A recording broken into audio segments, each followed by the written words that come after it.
Hey guys, it's finally arrived. Come check it out. So we just got this special package, special delivery. We're gonna be unboxing it later in this video. You're gonna wanna check that out. First, Ray and I are gonna go to the record store, find some cool new records. And then at the very end of the video, we have an announcement, a new challenge, hundreds of dollars worth of prizes. You guys are gonna wanna stick around for the whole video. Let's get started.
Alright guys, we got quite the motherload from Rust and Wax Record Shop. So we're gonna go back to my place and check these out and see what these records sound like. Alright guys, we got some great records here. Check this out. John Coltrane, Blue Train, All in My Mind, Dr. Lonnie Smith. Oh man, some $1 records, Earl Klugh, Benson. Look, we got a ton, but what I'm really excited about is this guy. So we are going to open up this package. This is a special delivery from Impulse Records. They're sponsoring this video, so thank you to them. Let's see what's inside. All right.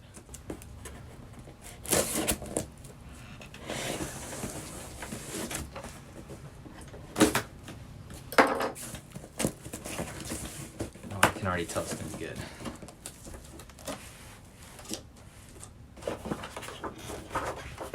A sheet of brown paper.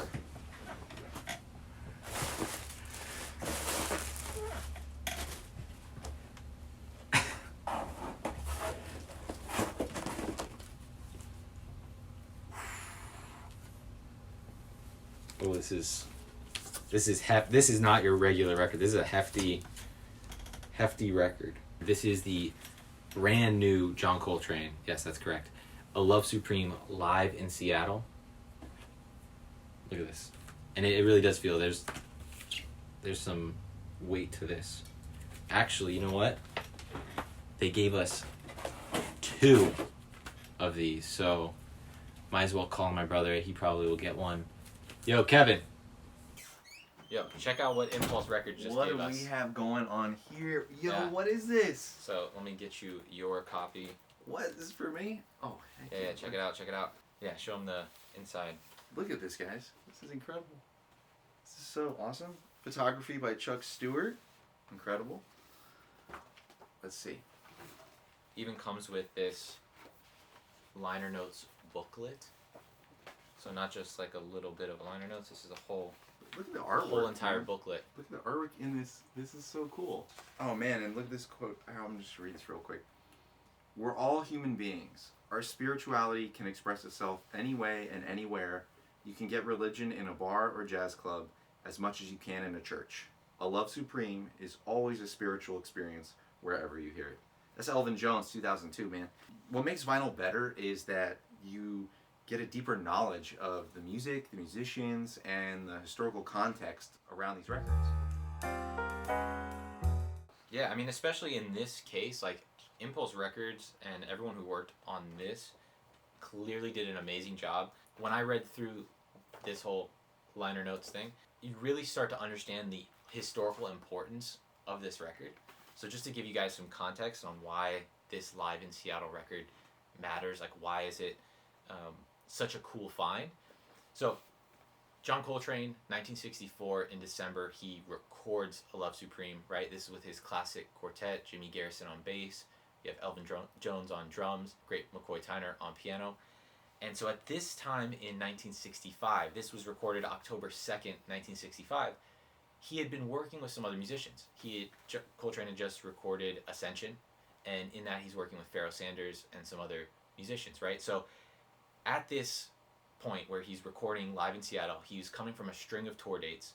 He had recorded Ascension 1965. He's pretty well known actually in the mainstream jazz. He had recorded My Favorite Things, John Coltrane with Johnny Hartman. He's a well-known jazz musician at the time, whether you want to call it popular or not. His birth of his son, Ravi Coltrane, and at this time he's feeling some of the unrest at the time, some of the civil unrest that was happening in LA, and he has a combination of his classic quartet and then also his new band he's been playing with, right? So this is with Pharoah Sanders, with Carlos Ward on alto sax, and then with I'm forgetting the name, but Garrett on bass. So he actually has two bassists on this record. And at the time, so this is a 6-day string of nights in Seattle. And he's been playing a bunch of other tunes.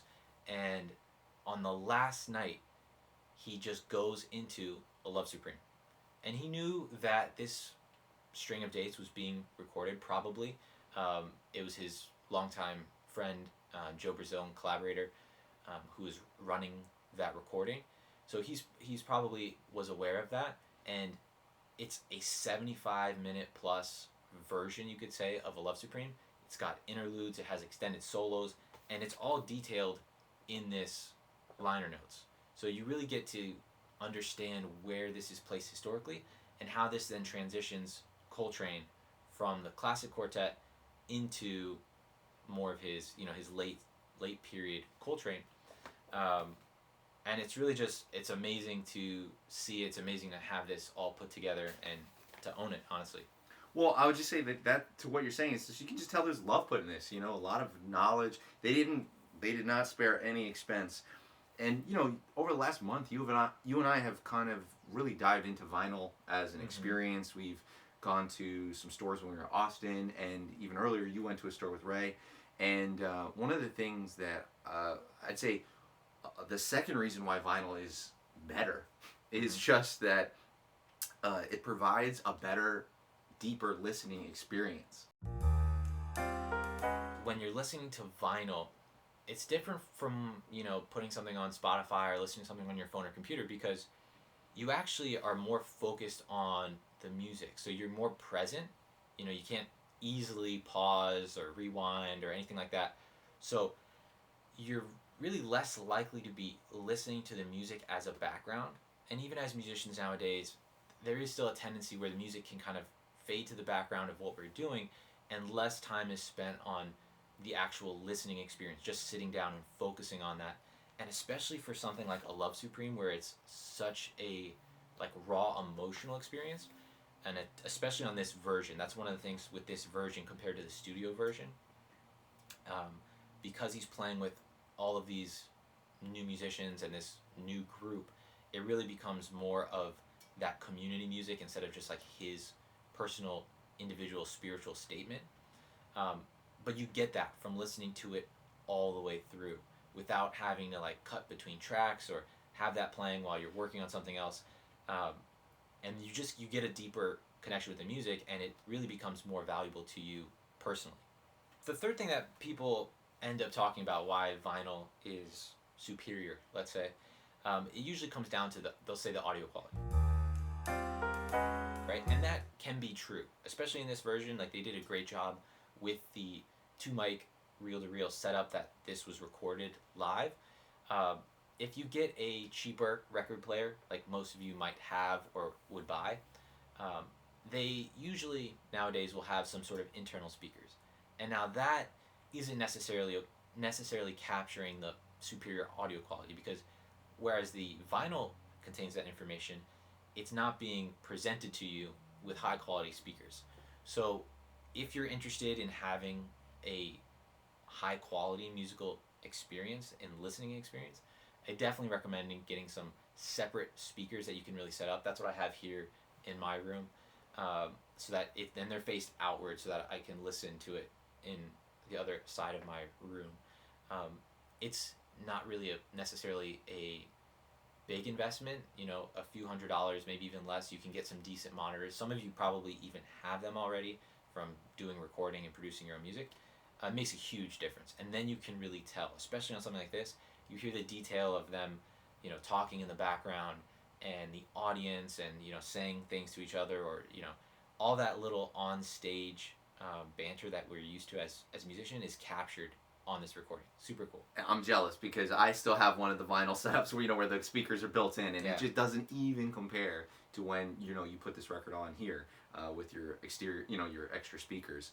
The fourth reason I think that vinyl has just been so much better in terms of an experience with music is it has broadened my musical horizons. When we were searching through the stores, the different record shops, I found myself picking things out or discovering things that I never ever would have happened across on the social media platforms or on Spotify or Apple. Yeah, I mean, that's a great point, because usually when we're discovering new music on these Spotify playlists or Apple Music or anything like that is recommended to us, it's still those platforms' algorithms suggesting what they think you'll like as new, right? Because they want to keep you on those platforms. And with the whole vinyl experience in analog, going to the actual store and flipping through, you come across albums you wouldn't have seen, albums that in some cases may not even be on Spotify or Apple Music or some of these platforms. And then you can even go through, and when you're finding these ones that you're not expecting, it could be in different genres, it could be in totally different musical experience that's way more exploratory and less like you're being fed the music that the companies think you will like, that just kind of reinforces where you're sent. So you really get a broad range of music and are exposed to artists that you wouldn't have been otherwise.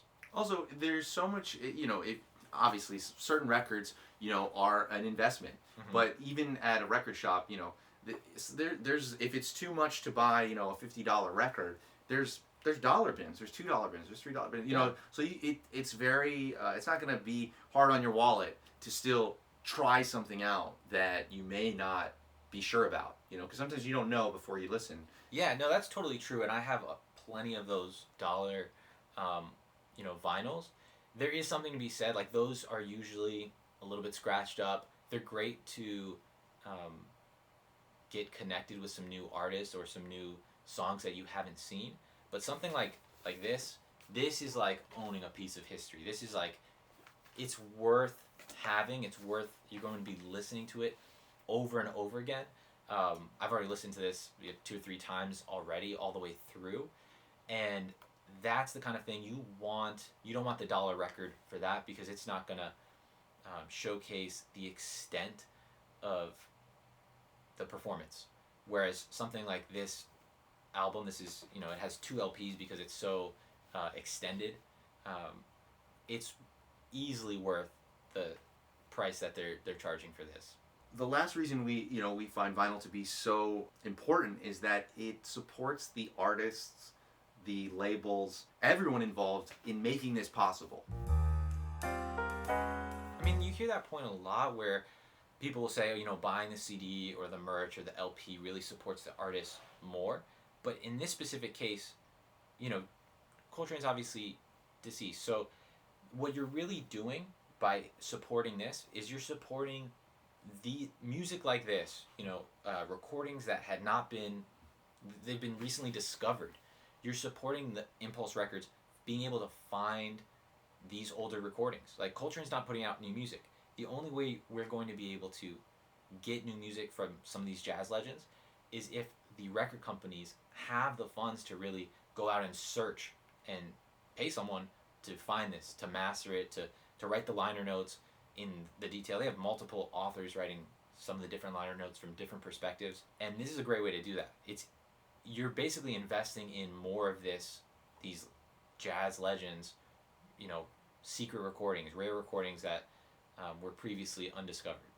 Yeah, and it's a mystery. We don't know what's out there, you know, and it is kind of a race against time because, you know, most of these are sitting in someone's collection in a basement, in a box, and like you said, unless someone's paid to go out and do the detective work of finding out who even has it, who did record that, and who was working there, you know, it's kind of a fun mystery.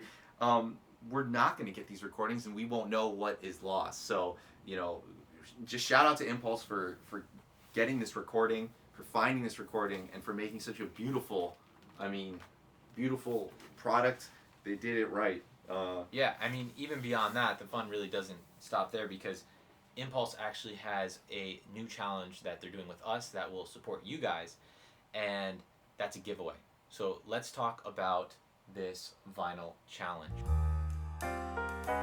Alright guys, Impulse Records is sponsoring a music challenge, a vinyl challenge, for a whole month from the release of this video. So let's get into what the people can win, Chase. What can they get? So there is a crazy amount of prizes you guys can win. So much so that I couldn't even remember it. I'm going to read off the list. Yeah, it's a long list. So the first prize winner will receive Sonos One Bookshelf Speaker. Includes Sonos Radio. So these are awesome speakers from Sonos. The Supreme John Coltrane Jacket. A Love Supreme Live in Seattle vinyl, the one we just showed. 1963 New Directions vinyl box set. There's a box set. Both Directions Deluxe vinyl. Blue World vinyl. John Coltrane Quartet Ballads vinyl. This is still first prize. And merch. The Live in Seattle hat, mug, or t-shirt, your choice. So that's first prize. You get them all the look. Can I win first prize? Bro, No, that's a lot. We cannot win those. So okay. 2 second prize winners will receive the Love Supreme Live in Seattle vinyl and a Sonos One Bookshelf speaker. So 2 second prizes. And again, merch of Live in Seattle, hat, mug, or t-shirt, your choice. Yo, they came through. So, Kevin, what do they have to do in order to win one of these? All right, guys, this is honestly one of the simplest challenges we've done in terms of what you need to do. So all you need to do is you just need to take a picture of yourself holding your favorite vinyls in the style of the famous Bill Clinton meme. So that's all you need to do. And when you just have to post that image on Instagram, make sure you tag Jazz Memes and you include the hashtag Vinyl Challenge so that we can find it, we can include you in the submissions. But that's it. If you have any questions about the details or the deadlines or anything, there's a link where we put all of this information. Just find it in the video description. Yeah, and because you guys have been so great, I'm going to give away my personal copy of this to our YouTube community. So all you have to do to win this exact copy is make sure you're subscribed to our YouTube channel and comment below why you should win it. I'm going to pick someone from the comments. Should be some good chances of winning this. I'll put a personal note in as well. Yeah, the YouTube community, you guys have been so supportive, so that's there. But if you want even more chances to win stuff, I'm going to give away my copy to our Instagram community. So guys, head over to the Instagram page, Jazz Memes, find the giveaway post. It's going to be very obvious. I will pick a lucky winner from the comment section there. Guys, there's so much to win. We've made this so easy, and we just want to give back to the Jazz Memes family. Yeah, so just to wrap up, if you guys haven't yet, make sure you like, subscribe, and comment, and we will see you in the next video. Have a good week, guys. What's a You hot don't want to pretzel? get us a fluffy, No. yummy Hot cinnamon pretzel? Hot pretzel right now while it's hot? We're It's gonna terrible. be inside. It's a terrible You idea. know what? How dare you? I hope this makes it to the cut.